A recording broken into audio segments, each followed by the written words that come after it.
from Abbey Road's Sun King by the Beatles. During an earlier paradigm, of course, humans worshiped the sun, looked at the sun as a god. I guess some of us here in Las Vegas still do.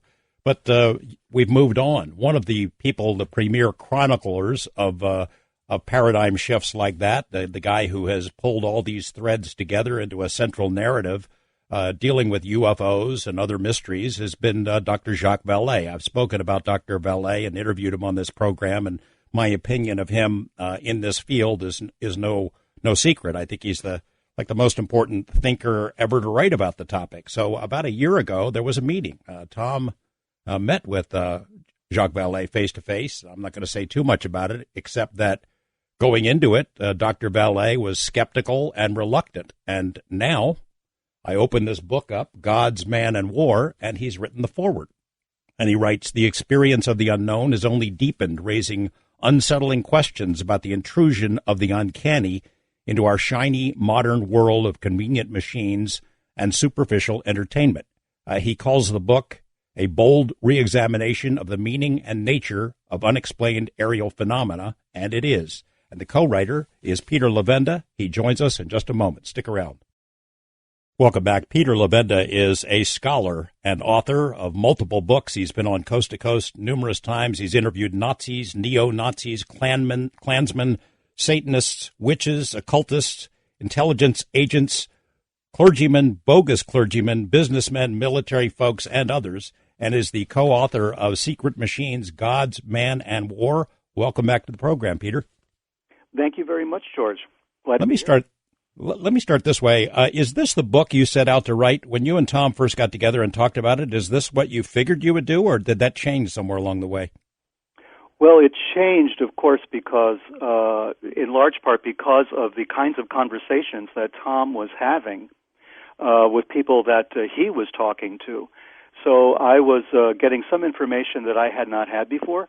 I had gotten perspectives and different types of perception on this phenomenon that I had not had before. I came to the subject from a different direction. I didn't come to it as a believer in UFOs or UAP or anything like that. I came into it from its historical interest to me because of every time I tried to research something in American history, it seemed a UFO popped up somewhere in the storyline, or a UFO experience, or people connected with the UFO phenomenon. So I was fascinated by this kind of thing. So I was researching all of that and doing a lot of study on the personalities that surrounded the phenomenon in especially the last half of the 20th century. And then, Tom and I start talking, and Tom is telling me about things that he's having, discussions he's having, conversations, and it's opening up new avenues of investigation, but most importantly, it's causing me to rethink a lot of what I already thought that I already knew about this phenomenon from reading, over 100 books and so many declassified documents from various government agencies and the military and everything else. You build up a certain picture. And then there are conversations that we had which opened up new avenues and said, wait a minute, and I began to think really carefully and really intensively on this subject, on the data that we had and the data that we were getting, and realizing that I had to rethink this project because I was becoming excited by the possibilities. I started to realize that there is something that's, I hate to use the word, paradigm shift, because everybody uses that for anything. A new McDonald's hamburger is a paradigm shift. But in this case, it really was for me. It changed the paradigm. The paradigm was we are going to proceed from the understanding that the phenomenon is real. That's the very first thing. We're proceeding from there. We're not trying to prove it. I mean, I think that's been done to death. There are just so many books with so many sightings, and so much of this stuff has gone on already. Nobody needs another book on sightings at this point, unless it's something really earth-shaking. So what we're doing is just saying, let's proceed on the assumption that it's real, because we do accept it. I accept that it's real. And I've never had a UFO experience. I accept that it's real based on the data, based on the evidence, the eyewitness testimony, the radar scans. I mean, all the other stuff that's come in over the last 50 years or longer leads me to have to the inescapable conclusion that this is a real phenomenon, whatever it is. So if we proceed from that point of view, and then we go back and look at everything that's gone on before, suddenly it all becomes a little clearer what's going on in history and society in general. And that's why Volume 1, Gods, is really about religion, but not from the purely sort of Zecharia Sitchin point of view or the Erich von Daniken point of view, of trying to reinterpret religion in terms of aliens. It's a completely different approach, I think. It is, and we're going to cover it. Let me ask you this, and then Tom can jump back in. Did you buy the characterization of the government folks, the military folks, as the good guys? You've written so much about collaboration with Nazis, about cover-ups, secret societies, bad things that have been done, supposedly in the interests of national security or economic security or whatever, deals with the devil.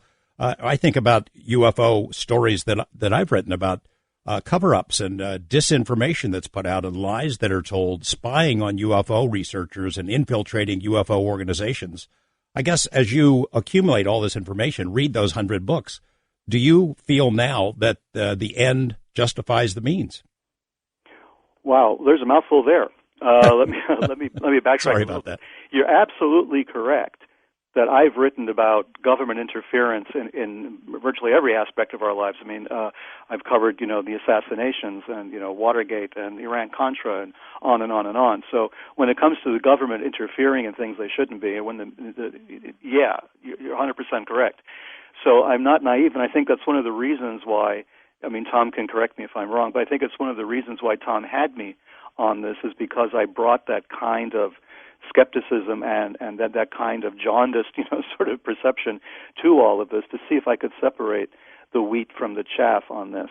Because yes, we've done a lot of things. The UFO community is very well aware of it.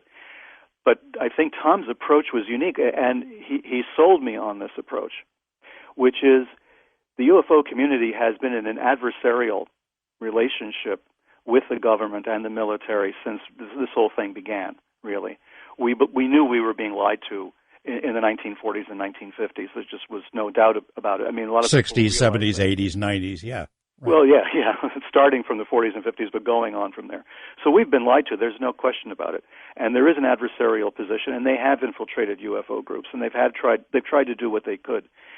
But this raised a red flag to me, and it said, well, why are they doing this? What is the reason for it? It seems like an awful waste of time and money and personnel to go after a bunch of people they regarded as tinfoil hat UFO freaks, right? Why them? What was the reason? What do they get from it? Cui bono, as they say, right? Who benefits from this kind of intrusion into the lives of American citizens? They're protecting something. And this all went on really straight through the Cold War. And I think we have to understand that political environment as well. This whole thing with the UFO stuff, especially the really intensive things that happened, was happening all the way up to 1989, at least, the fall of the Soviet Union, the Berlin Wall coming down, and all of that. I think when one of Tom's people said, now is a good time or now is the right time for this, it's because we're past that phase of extreme danger.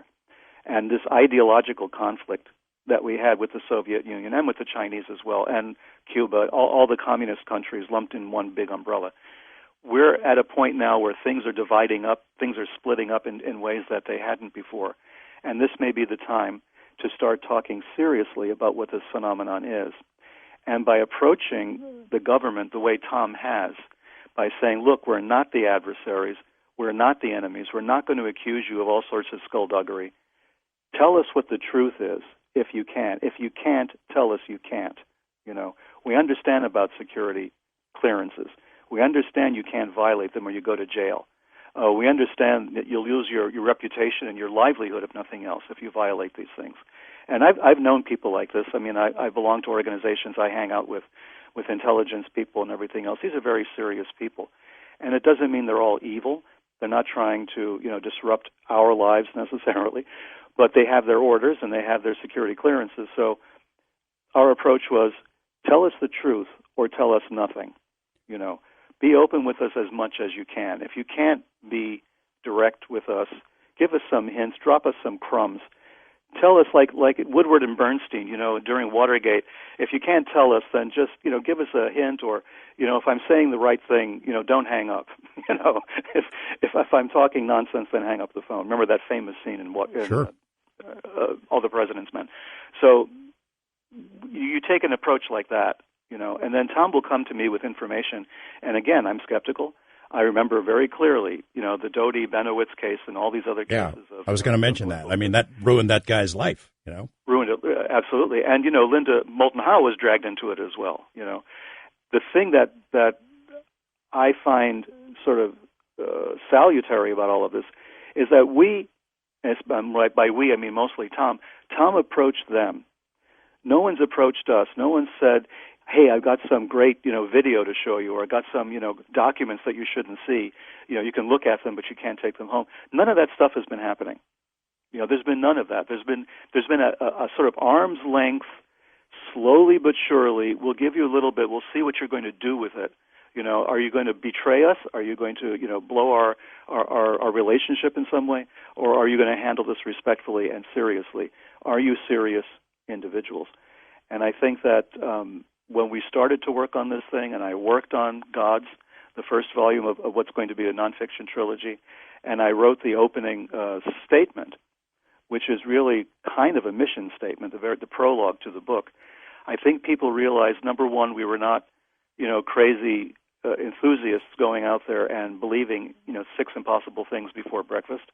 That was good, Plus, we took a very sort of calm and skeptical and scholarly approach to the subject matter, but from a different angle completely. We do things in that book that I think have not been done before. We're challenging the UFO community in a way that I think they have not been challenged before. And they need kind of, from my point of view, as someone who's a relative outsider, they need this kind of challenge. They need to see that the challenge is good because we're getting at something much more important and something deeper. Well, there's something in here to tick off pretty much everybody, starting with the ufologists and churches and government people. And you've pretty much covered the gamut. Tom, I'm going to hit you with the same question. I mean, you read all these UFO books coming up as you're on the learning curve about bad things government has done to individuals and organizations, disinformation, lies, and things of that sort. Do you just give them a pass for that based on what you know now? With this subject matter, I do. I mean, the government is not one entity, or it's not one group of people that all talk to each other. I mean, you're talking about a multi-trillion-dollar corporation with many different divisions, that don't talk to each other, that have all of their own motives for everything they do. But on this very specific subject matter, the end justifies the means. And once you start to, Peter definitely knows a lot more than the average scholar on this subject matter because just by nature of being involved in the Secret Machines project, but I think he can vouch for this next statement. When you start knowing some of the stronger details of what's going on, you look through a completely different filter on everything they did for the decades before. I mean, I can look at some of those books and some of those things have been written about JFK being assassinated because he was going to bring all the UFO material out. There's quite a long history of that conspiracy.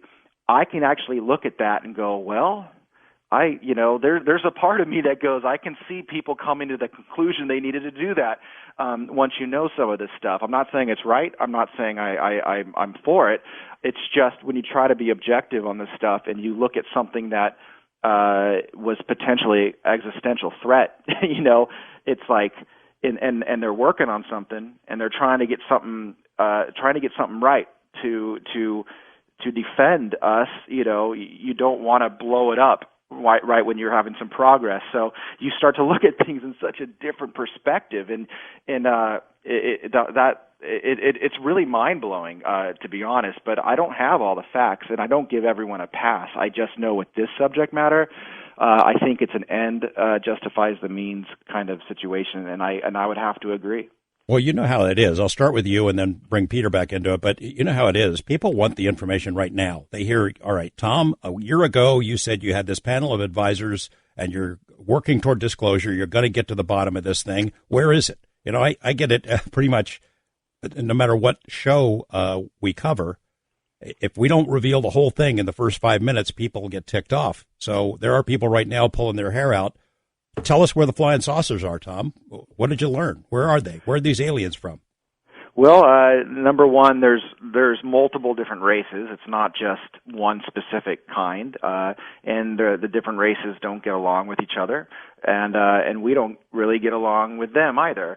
And when we look at, this is one of the greatest things about Peter. You have to when I first started working with Peter, and you can tell with his eloquence, he was able to put things into words that I was able to use that really got me in the door. I mean, I remember, and this will answer the question. I mean, what you're saying, because it's a really big, long answer. If I was to tell everybody, okay, this is everything, and it's gonna take me thousands of years to describe what's happened over the past thousands of years. But I remember I used Peter's words of a cargo cult, which is this idea that it's not an idea.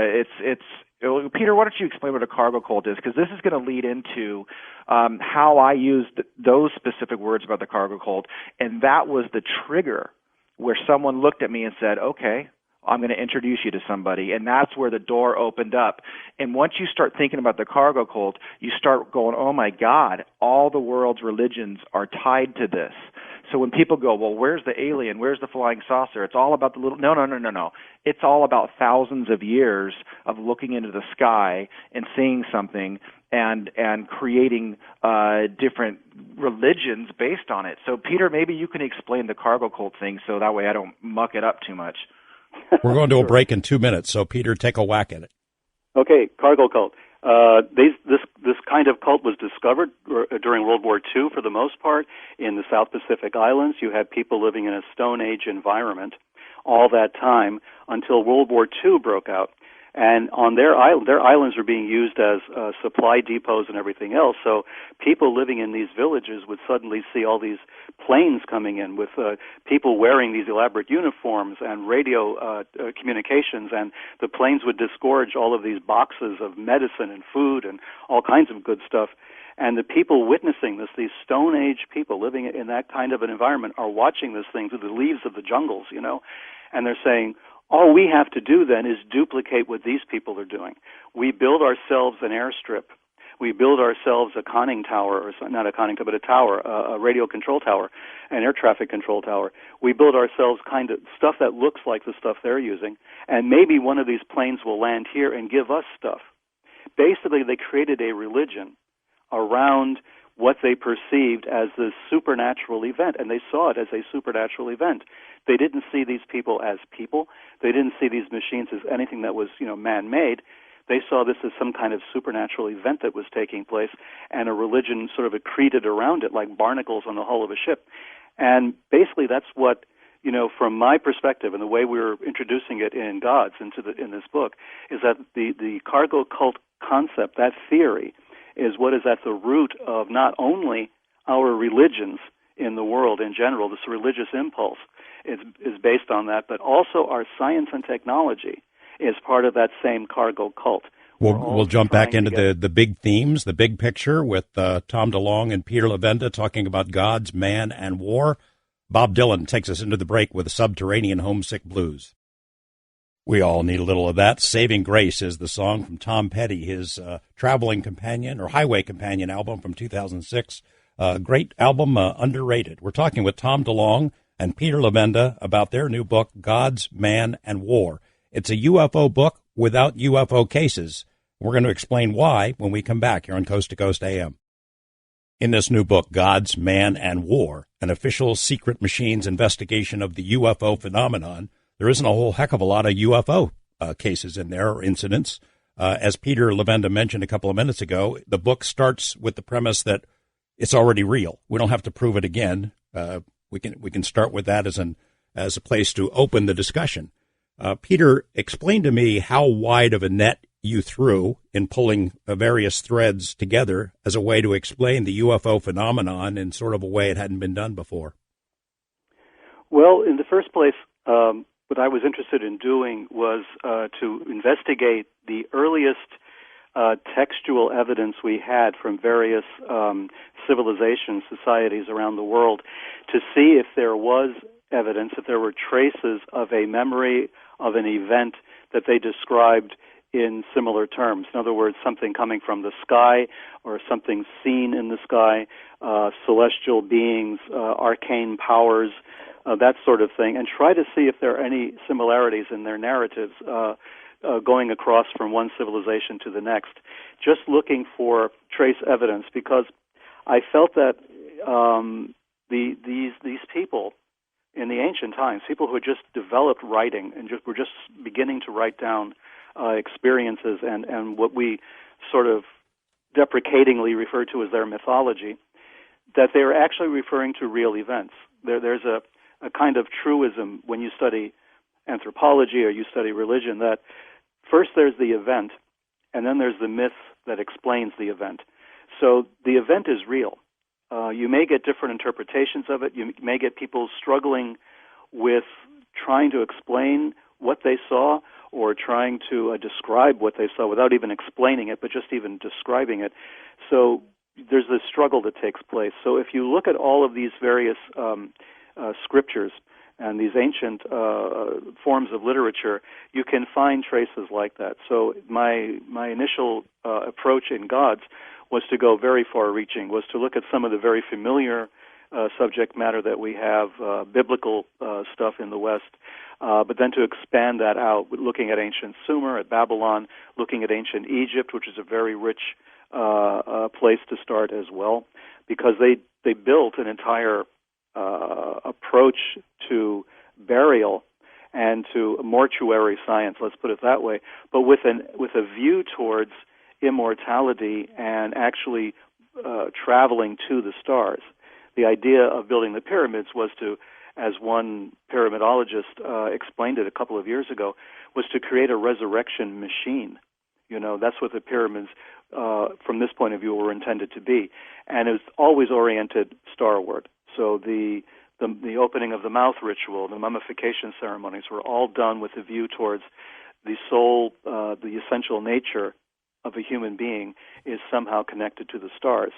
So the Egyptian is sort of very blatant about it. Some of the others are not quite so obvious, but if you look at them, if you read the scriptures that they've written, you can see that there is the same concept. Everything refers to heaven as a place that is above the earth, that is some place not necessarily contiguous with the earth, but it's there. It's a celestial homeland. So starting with that concept, I developed this idea from reading all of this that there must have been a point of contact in the distant past. We, as Homo sapiens, were traveling on this planet for a couple of 100,000 years before suddenly, at some point about 15,000 years ago or so, we all decided around the world to start developing civilizations. And we all started, building pyramids for some reason. There's pyramids in China and pyramids in Egypt and pyramids in Central America. So you have this idea that we're doing something. We're building structures that are astronomically oriented. We're developing civilization. We're developing cities. We're using our resources to build these elaborate temples. And why are we doing this? And then I saw parallels today. Our science is doing the same thing. We're expending money and resources and focus on going to the stars, just as our ancient ancestors did in building their so-called resurrection machines. The idea being, all of these early civilizations, the Sumerians and Babylonians and Aztecs, and they're all sort of mimicking something that they have actually seen. It's not a coincidence. Just like a cargo cult, exactly. They're mimicking something that they saw. And they're trying to duplicate it, and they're trying to get back to that state, whatever that was. We keep yearning towards that moment when this contact happened. And what's happening now is that after thousands of years of religion dominating that conversation, we've moved into science dominating the conversation, going to the stars. And from my perspective, as we'll develop in the later books, I believe that both of these things, considered separately, are not enough, but considered together will give us the key to understanding the phenomenon. And I think that's what we're close to doing now. the idea of disclosure requires not only somebody coming out and saying, yeah, flying saucers are real, little green men are real. Disclosure requires us to be sort of reverse engineered. It requires our consciousness to get to the point where we can understand these concepts now, that we can actually see what it is we're talking about, and we can approach it more safely. And I think that's what's stopping us, and we're seeing the clues, and Tom has seen them, and he's communicated these things to me as well. We've had long conversations about this, is that we're at a stage of being able to understand what this is, and it's not what we think it is. And I think that's the important takeaway from this. It's not what we think it is. What we think it is the result of all of these accretions, of all of these ideas that have gone on before, and all these various religious things get, mixed up. Ideology screws this up a great deal.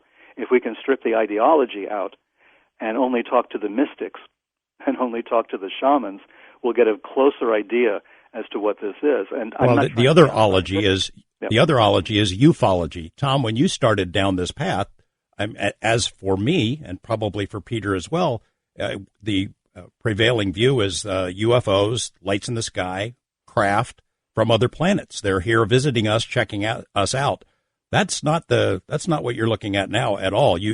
I know I mentioned about the meeting with Jacques Vallée, who has always sort of had the idea that it's too simple of an explanation, that the ultimate big picture is much more complicated and wondrous. That's where you are now, right?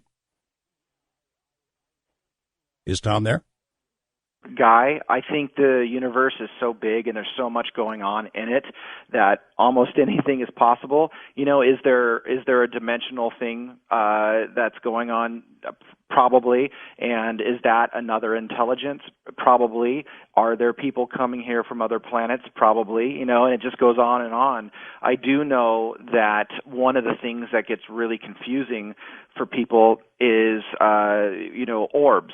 Now, these little balls of light that come in, if you're watching Discovery Channel, you think that these are ghosts, and they have them on Ghost Hunters and all that kind of those shows, and they'll have camera footage of an orb that goes down the hallway of a haunted house or a hospital when someone dies.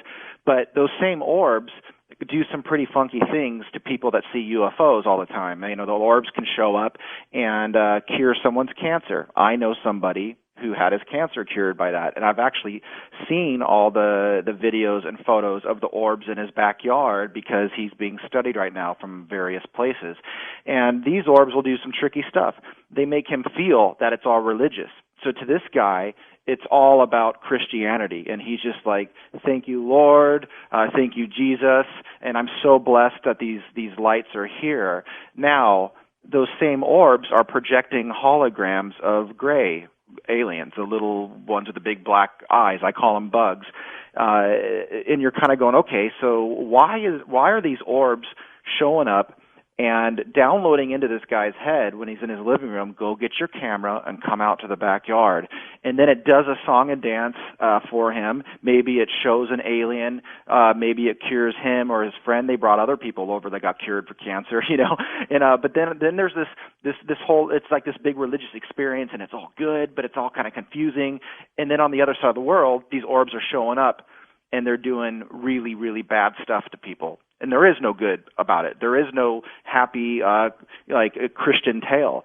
So it's what is the phenomenon? Well, it's a lot of different things. It's kind of all the above. Is there a craft in the sky that's controlling these plasma balls of light, and they're little drones, and they're meant to confuse you, and they're meant to make you feel like it's all hunky dory, But I don't know the answers to all that stuff. But I think it's just not simple, It's just not simple, and it's like taking an iPhone and putting it in front of a cow and asking the cow if he knows everything about the iPhone. Maybe the cow knows it's a phone, but doesn't know anything about all the other things it does. I have no idea. Well, let me ask you, sort of in a direct way. Have you been told that there are visitors from elsewhere, either dimensional or other planets or both? Yes. That they are intervening in human affairs? Have you been told that sort of directly? Absolutely, yes. And let me expand upon that. I always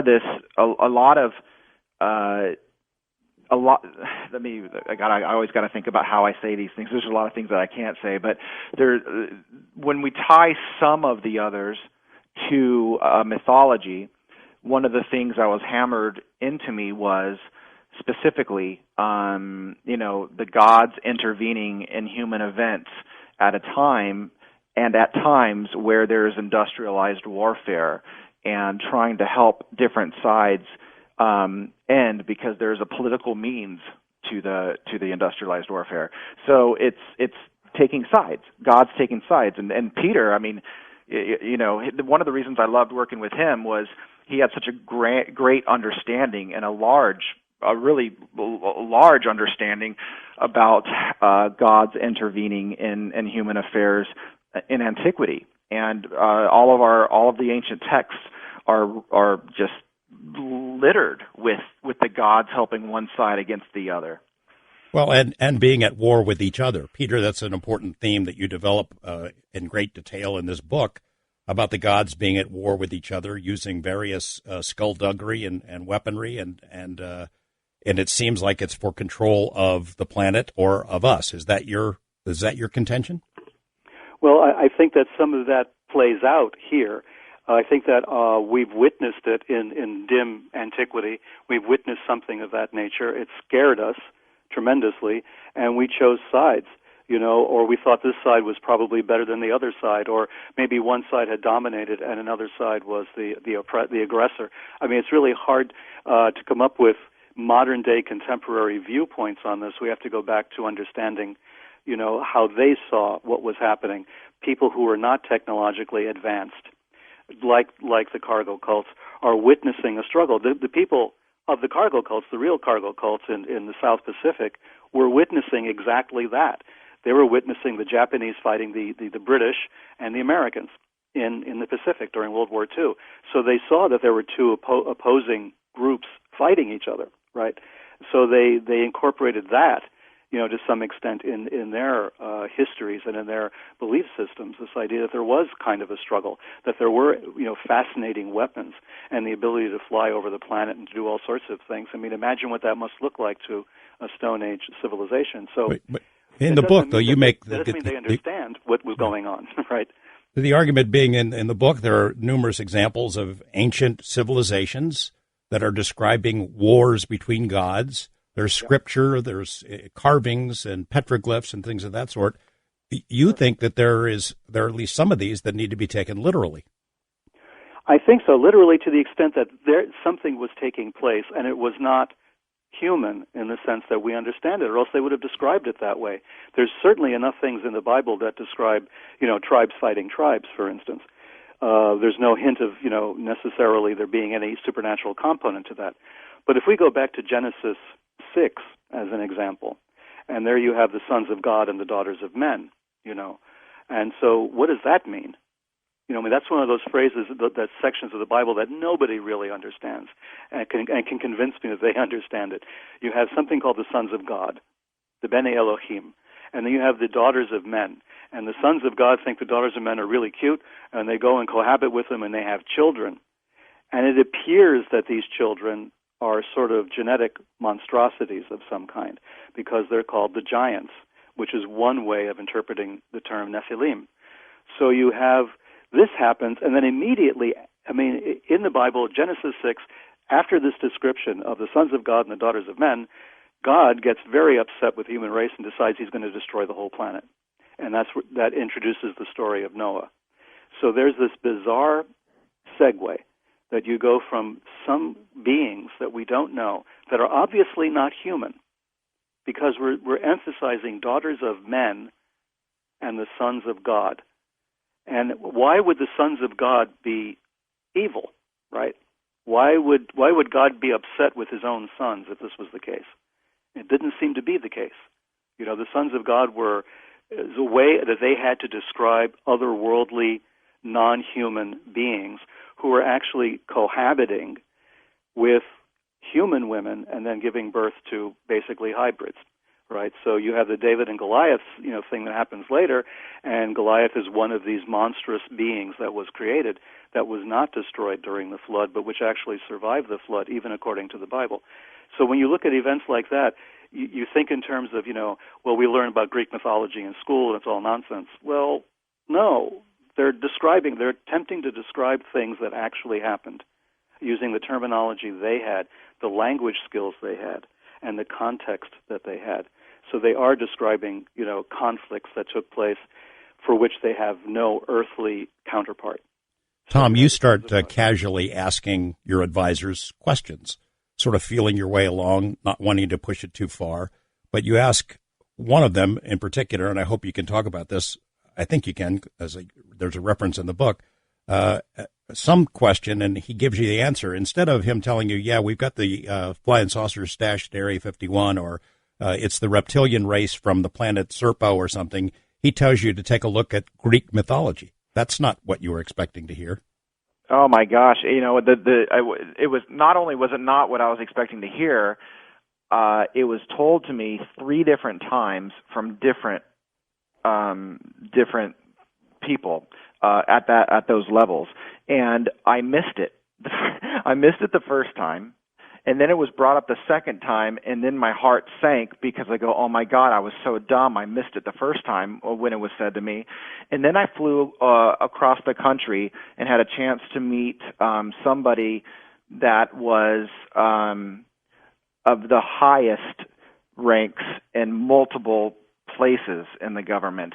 And right when I sit down and I have a chance to bring this person on board, I'm in there very modestly just saying, okay, sir, let me explain to you what it is I'm attempting to do.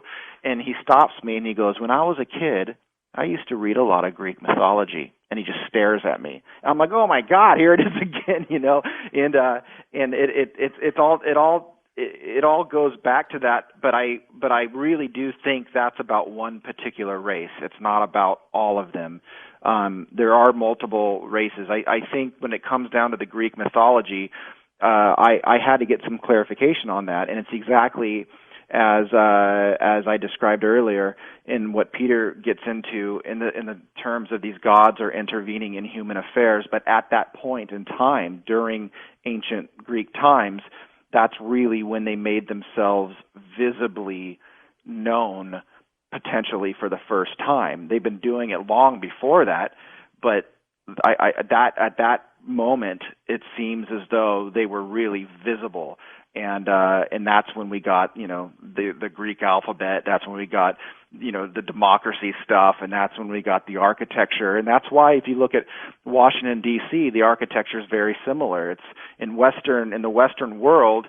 We've been living off of the information that this intelligence has been giving us as they pop up from time to time. And sorry to intervene right there, but we need to take a break. That's a really important point, and we're going to pick it up on the other side. We're talking with Tom DeLonge and Peter Levenda about gods, man, and war. We have an early classic of surf rock guitar take us into the break.